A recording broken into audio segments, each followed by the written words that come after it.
Hey everyone, welcome back. Ready for another deep dive? Always. What fascinating corner of history are we exploring today? Well, our listeners sent in this list called 10 Fascinating and Lesser-Known Historical Events That Will Blow Your Mind. Oh, that sounds promising. Yeah, and looking it over, there's some truly wild stuff here. Like what? Give us a teaser. Okay, get this.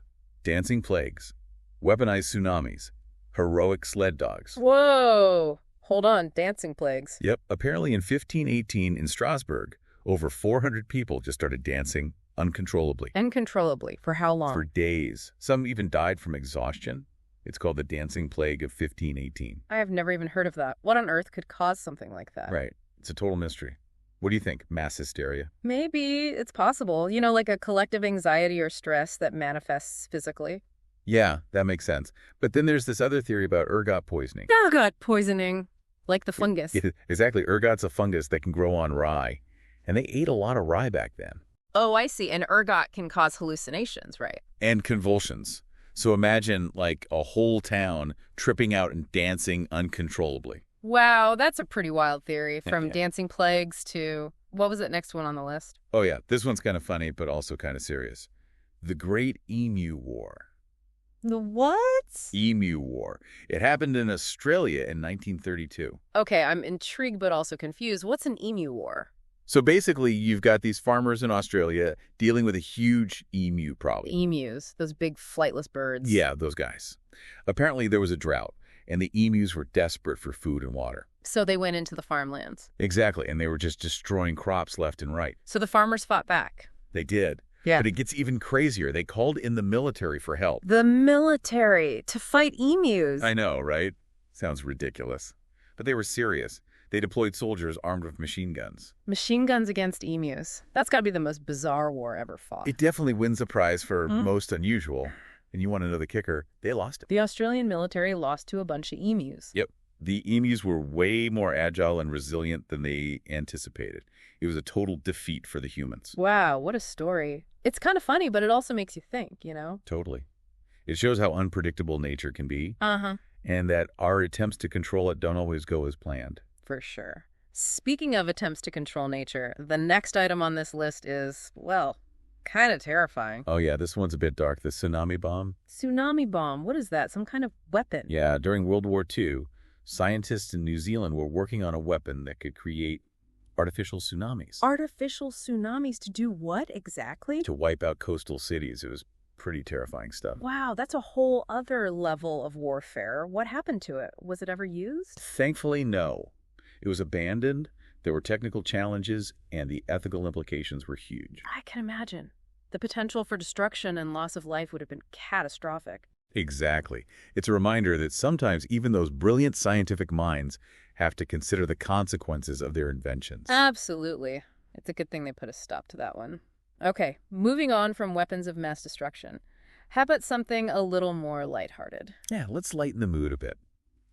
Up next, we've got the Dancing House in Prague. Dancing house? Is that like a club or something? Nope, it's an actual building, a really unique one. It was designed to resemble dancers, Fred Astaire and Ginger Rogers. A building shaped like dancers. That's pretty cool. I can see why it's called the Dancing House. It's pretty amazing, isn't it? But, not everyone was thrilled about it when it was first built. Really? Why not? Well, Prague's known for its historic architecture, and some people felt this modern building clashed with the city's aesthetic. Ah, so it was a bit controversial. It was. But over time, people have come to appreciate it. It's become a beloved landmark. I guess sometimes it takes a while for people to warm up to something new and different. Totally. Speaking of challenging conventions, our next historical event takes us to feudal Japan, the land of the samurai. Samurai, huh? I love those guys. Swords, honor, the whole deal. Yeah, but there's a twist to this one. We're talking about the forgotten female samurai. Wait, female samurai? I thought samurai were all men. That's a common misconception. There were actually quite a few women who were skilled warriors and played important roles in Japanese history. No way, I had no idea. Tell me more. Who are some of these amazing women? Well, there's Tomoe Gozen, for example. She was a legendary warrior in the 12th century, known for her skill in archery and swordsmanship. Whoa, sounds like a total badass. She was. She even led troops into battle and is said to have taken a head as a trophy. Wow, that's incredible. Huh. Were there any other notable female samurai? Absolutely. There's Nakano Takeko, who lived in the 19th century and led a female unit against imperial forces. Leading a whole unit, that's amazing. It seems these women were real trailblazers, defying gender norms and proving their strength and courage in a male-dominated society. They were true pioneers. Yeah. And their stories deserve to be remembered and celebrated. I agree. Okay, now for something completely different. What's next on our historical adventure? How about a good old-fashioned mystery? We're talking about the Voynich Manuscript. Voynich Manuscript. That rings a bell. Isn't that the undecipherable book? You got it. It's this ancient text filled with bizarre illustrations and writing that no one has been able to translate. I remember hearing about that. It's like a real-life Da Vinci Code, isn't it? Exactly. It's been baffling experts for centuries. Some think it's a secret code, maybe containing alchemical formulas or lost knowledge. Others think it's an elaborate hoax. Right. And there are even theories about it being written in an unknown language, possibly even extraterrestrial. Extraterrestrial. Now that's intriguing. Has anyone come close to cracking the code? Nope, not yet. Countless cryptographers, linguists, even artificial intelligence programs have tried. But the Voynich Manuscript remains a mystery. It's amazing that something so old can still hold so much mystery. It really makes you wonder, what secrets are still out there waiting to be discovered? It really does. Okay, ready to trade in the mystery for some more awe-inspiring architecture? Always? Great, because we're heading to Sudan to check out the Forgotten Pyramids of Sudan. Sudan! You mean there are pyramids outside of Egypt? Oh yeah, Sudan has its own collection of pyramids, and they're pretty incredible. They're often overlooked, though, because, well, Egypt. Yeah, Egypt kind of hogs the pyramid spotlight, but what makes the Sudanese pyramids unique?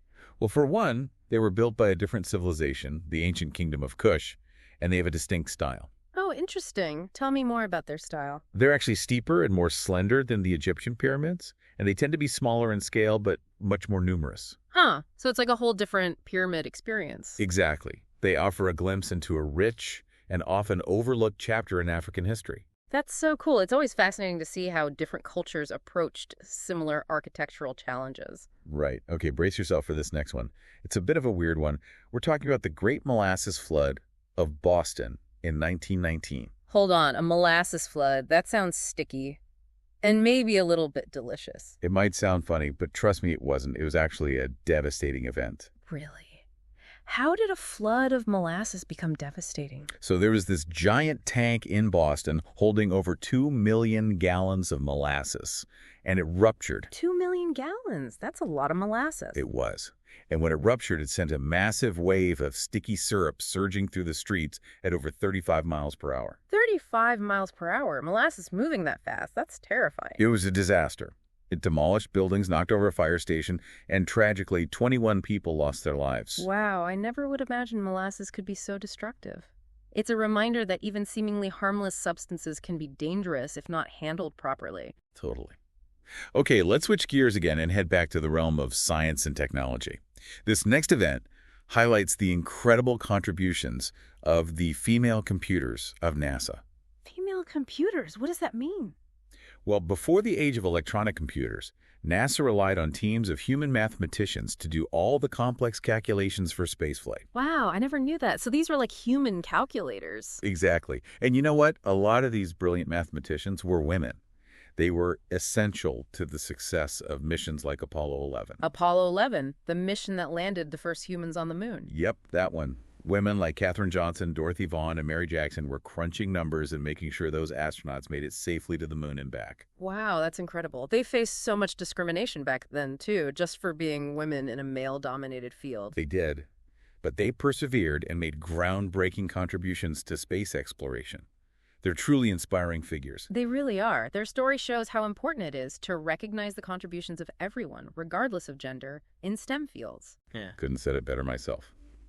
Okay, for our final stop on this whirlwind historical tour, let's end on a heartwarming note with the story of the dog that saved Antarctica. A dog that saved Antarctica. I'm all ears. Who was this amazing canine? His name was Togo, and he was an Alaskan sled dog who played a crucial role in several polar expeditions. Polar expeditions. So we're talking about extreme conditions, blizzards, freezing temperatures. Yep, the real deal. Yeah. And Togo faced it all with courage and determination. He was part of the Norwegian Antarctic expedition led by Roald Amundsen. Roald Amundsen, the famous explorer. Wow, that's some serious company for a dog. What did Togo do that was so heroic? Well, he helped transport supplies and people across vast distances in treacherous conditions. He led his team through blizzards, over dangerous ice, and through exhaustion. Sounds like he was an invaluable member of the expedition. He absolutely was. Togo's story is a testament to the incredible bond between humans and animals, and it shows how even in the harshest environments, courage and loyalty can prevail. What a perfect way to end our journey. I feel like I've learned so much today about these fascinating and often overlooked events from history. We too. It just goes to show that there's always more to discover, more stories to uncover, and more perspectives to consider when it comes to history. Absolutely. It's a reminder that history isn't just about dates and names and textbooks. It's about the amazing, strange, and inspiring stories of humanity. Well said. So to all our listeners out there, what resonated with you the most from our deep dive today? What sparked your curiosity? Share your thoughts with us and keep exploring the endlessly fascinating world of history.